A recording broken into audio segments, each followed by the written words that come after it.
Religion didn't disappear, it changed shape. People still worship, still search for meaning, still fear judgment, still want something to save them from loneliness, anxiety, and death. The new gods just look different now: phones, money, productivity, identity. And once you see what replaced religion in modern life, you realize most people never stopped being religious at all. Humans don't stop believing. For decades, people confidently predicted religion would slowly disappear. Science would replace it, technology would replace it, education would replace it. Humanity would finally become fully rational. That prediction did not exactly age gracefully, because humans are not cold logical machines. We are emotional creatures searching for meaning. We need structure. We need purpose.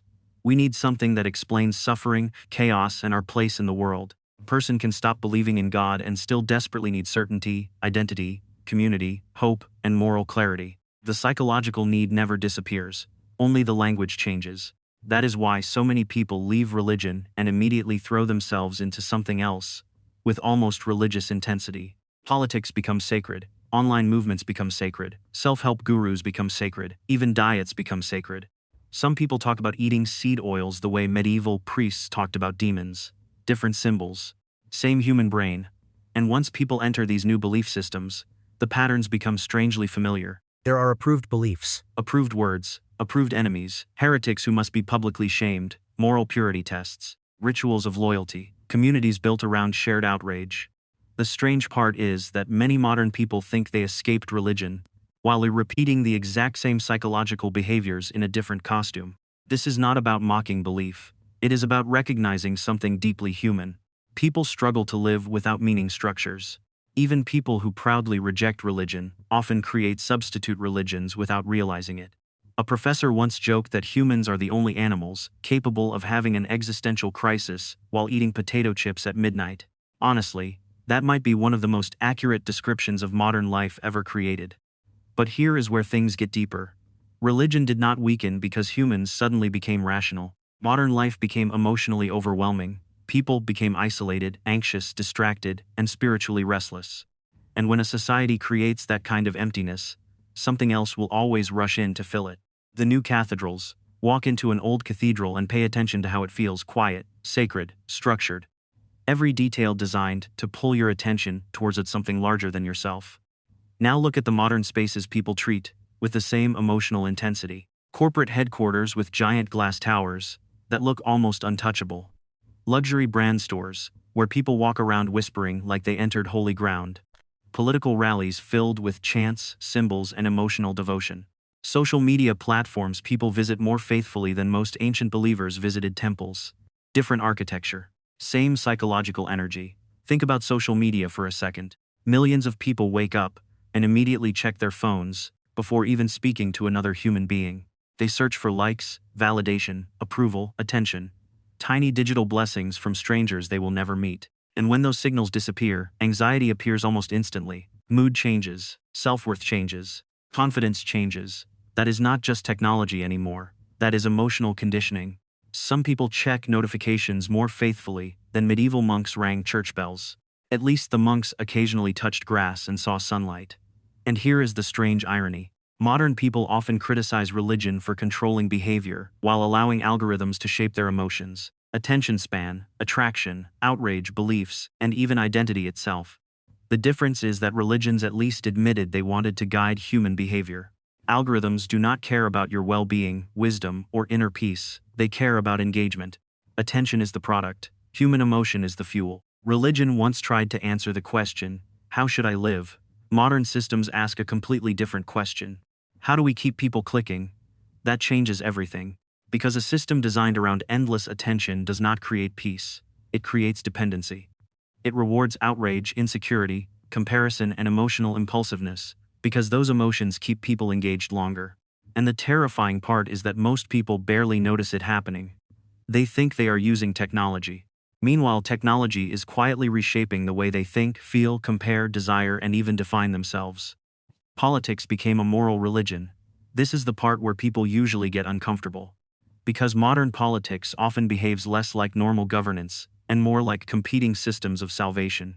People no longer just support policies. They attach their entire moral identity to political tribes. And once that happens, everything changes. Notice how similar it starts to look to religion. There are sacred narratives nobody is allowed to question. There are approved beliefs, approved language, approved enemies. There are public confessions when someone says the wrong thing, public shaming rituals, excommunication for ideological mistakes. People rarely debate ideas anymore, they perform moral loyalty.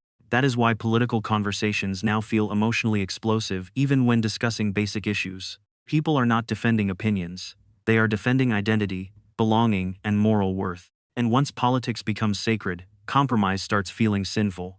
That is dangerous territory for any society. History shows this pattern again and again. When political identity completely merges with moral identity, things get ugly very fast. The French Revolution turned moral certainty into mass executions. Soviet ideology justified immense cruelty in the name of creating a perfect society. Cultural revolutions destroyed lives because ordinary disagreement became evidence of moral corruption. Humans become terrifying when they believe they are cleansing the world of evil. Because once opponents stop being seen as wrong and start being seen as evil, almost anything feels justified. The strange part is that many people who reject organized religion still behave in ways that look psychologically identical to religious tribalism. The sermons simply moved online. Now they happen through podcasts, viral clips, and angry comment sections, written by people typing with the emotional stability of raccoons fighting over expired yogurt. But there is another layer people rarely talk about. Religion once offered forgiveness. Modern outrage culture rarely does. One mistake can follow someone forever. No redemption, no grace, no path back. Just permanent digital exile. That creates a society filled with anxious performers, pretending to be morally flawless all the time. Historically speaking, that is usually not a healthy sign, because societies become dangerous when people fear public humiliation more than they value honest conversation. The religion of the self. Older religions often asked people to look beyond themselves. They taught sacrifice, discipline, humility, duty, and service to something larger than personal desire. The individual mattered, but the individual was not the center of the universe. Modern culture flipped that completely upside down. Now the self is sacred. Your feelings, your identity, your personal fulfillment, your truth, your healing, your journey. Everything circles back to the individual self as the highest authority. Now, to be fair, some of that is healthy. People should have self-respect. They should care about their emotional well-being. Nobody wants to return to the days when people solved emotional problems by smoking indoors and pretending nothing hurt. But somewhere along the way, self-expression slowly turned into self-worship. Everything became deeply personal. Identity moved to the center of nearly every conversation. Even ordinary disagreement started feeling emotionally dangerous, because criticism no longer felt like criticism of an idea. It felt like criticism of the person themselves.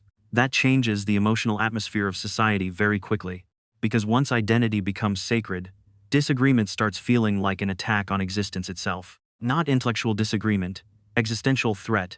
That is why so many modern conversations explode almost instantly. People are not calmly exchanging ideas anymore. They are protecting their sense of self. And the internet quietly made this even stronger. Social media rewards visibility. Attention became emotional currency. The more personal, emotional, or vulnerable something appears, the more engagement it often receives. Even suffering sometimes becomes performative. Not always processed privately or healed quietly, but displayed publicly, because public attention now feels emotionally validating. And over time, that changes people psychologically, because the self is a very unstable god.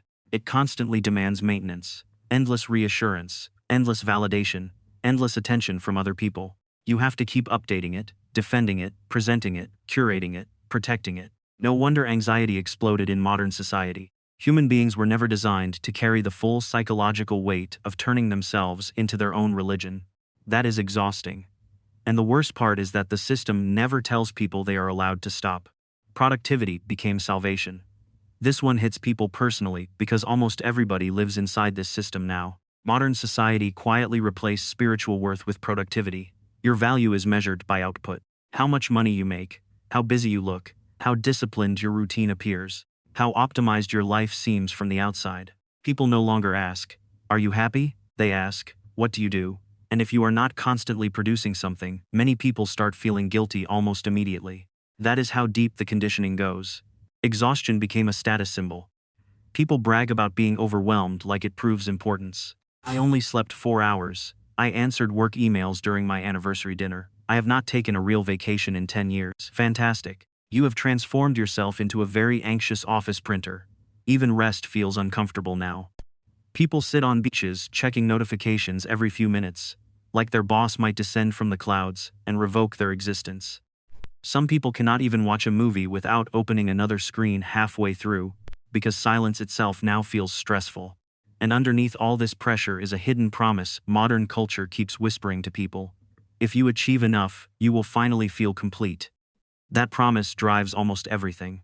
More money, more goals, more productivity, hacks, more optimization, more side hustles, more self-improvement, more pressure to become a perfectly efficient human machine. But the finish line keeps moving. That is the trap. The moment one goal is reached, another appears immediately. The promotion comes. Satisfaction fades after 2 weeks. The bigger house becomes normal. The salary increase becomes expected. The achievement that once felt life-changing suddenly feels average. So people keep running faster. Older religions at least acknowledged human limitation. They understood that suffering, exhaustion, and imperfection were unavoidable parts of being human.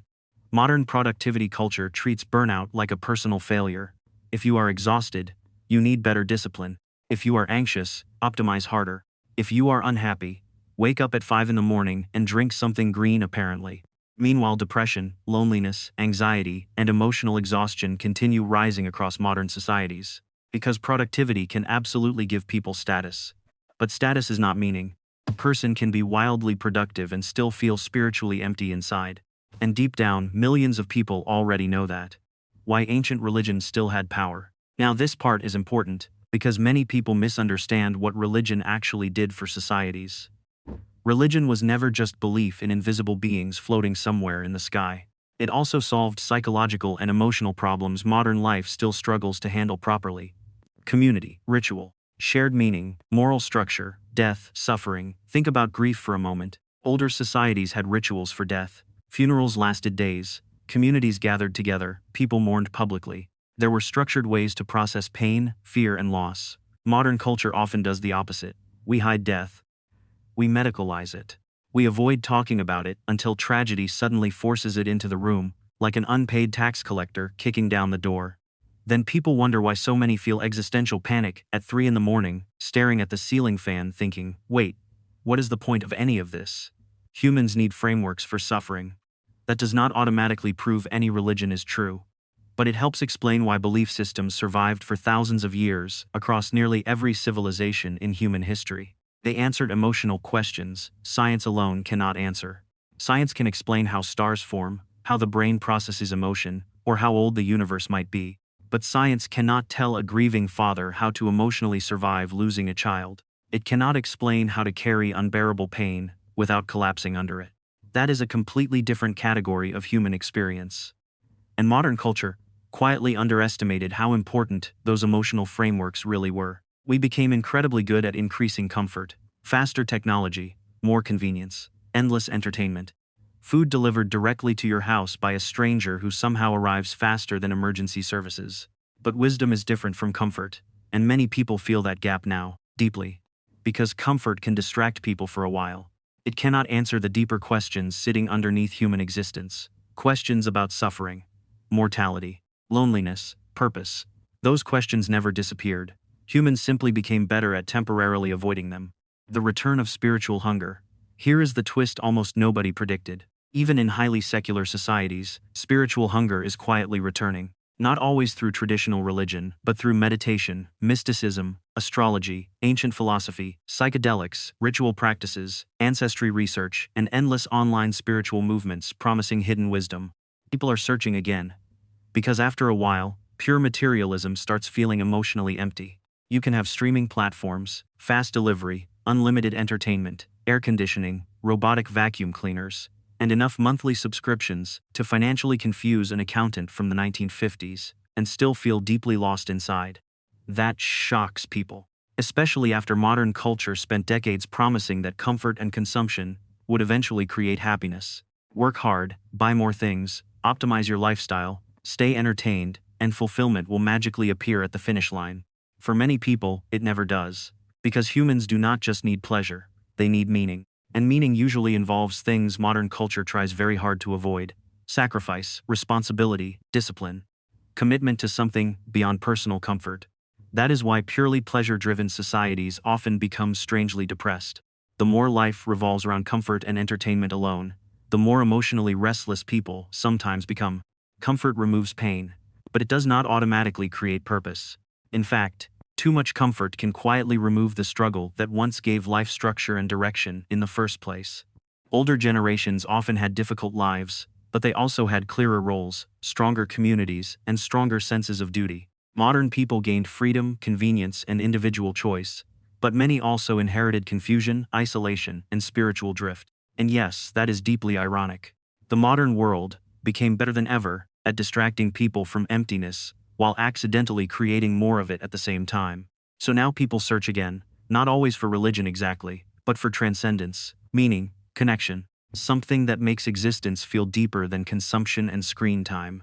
Because deep down, humans still want their lives to feel sacred somehow, even if they no longer use religious language to describe it. What replaces religion? Replaces you. The real question is not whether human beings worship something. We always do. The real question is what deserves that level of power over your mind. Because whatever becomes sacred eventually shapes your behavior, your emotions, your identity, and the direction of your life. Money can become a god, politics can become a god, approval can become a god, success can become a god. Even personal identity itself can quietly become something people worship. And unlike older religions, many modern belief systems never openly admit they are functioning spiritually at all. That makes them harder to question. Traditional religions at least said, "This is our worldview. These are our beliefs. These are our moral structures." Modern systems often disguise themselves as simple common sense, neutral, rational. Obvious. But hidden belief systems are often the most powerful because people stop noticing their influence completely. That is where things become dangerous. Because invisible belief systems shape people without resistance. They tell people what success means, what beauty means, what status means, what makes a life valuable, what should be feared, what should be desired, what deserves outrage, what deserves worship.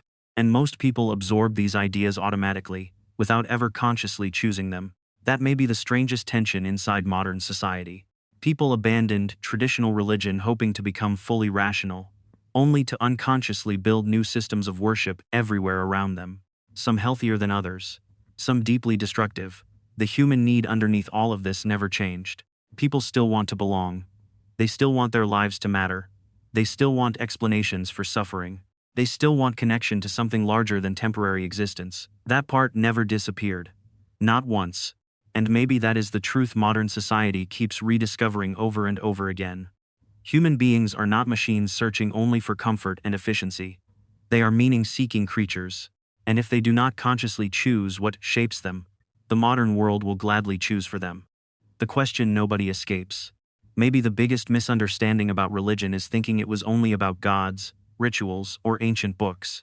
At its core, religion was always about orientation, what you worship, what you trust, what you build your life around when things fall apart.